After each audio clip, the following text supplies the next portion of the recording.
పొడిచేస్తారు. చూసారా? కనుక ప్రియులారా, మాట వల్ల వచ్చే నొప్పి చాలా రోజులు ఉంటుంది, అక్కడ కనపడప్పుడల్లా ఉంటుంది.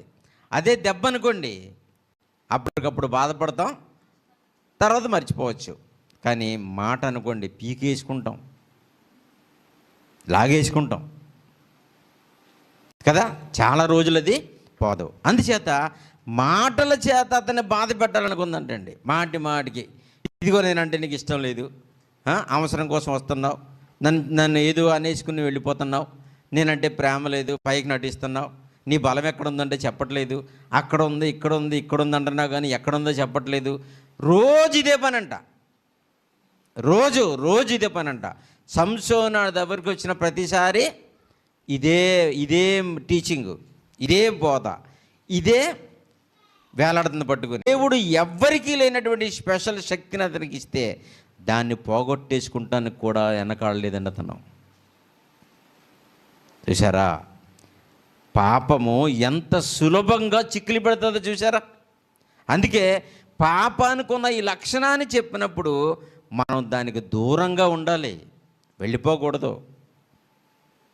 యూట్యూబ్లో గట్రా చూస్తుంటే సినిమాలు చూడొచ్చని పెట్టాడు ఒక ఆయన. మరి ఏం చెప్తాడు కానీ ఆ టైటిల్ చూస్తేనే చూడబుద్దలేదు. సినిమాలు చూడొచ్చని పెట్టారు. చూడొచ్చండి, చూడొచ్చమ్మా సినిమాలు? చూడకూడదండి, చూడకూడదు. యాన్య ఏముంది చూడతాకంటారా? అందులో మంచి లేదండి. లోకంలో జరుగుతున్న నేరాలన్నీ సినిమా నుంచి నేర్చుకున్నాయనంట. సినీ పక్కీలో అంటారు. అందుకే సినీ పక్కీలో మర్డర్ జరిగింది, సినీ పక్కీలో రేప్ జరిగింది, సినీ పక్కీలో ఎర్రచందనం దొంగిలించారు, సినీ పక్కీలో హత్య జరిగింది.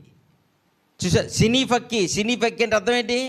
సినిమా నుంచి చూసింది చక్కగా సమాజం నేర్చుకున్నారు. అలాంటి దరిద్రాన్ని మనం ఎందుకు చూడాలి?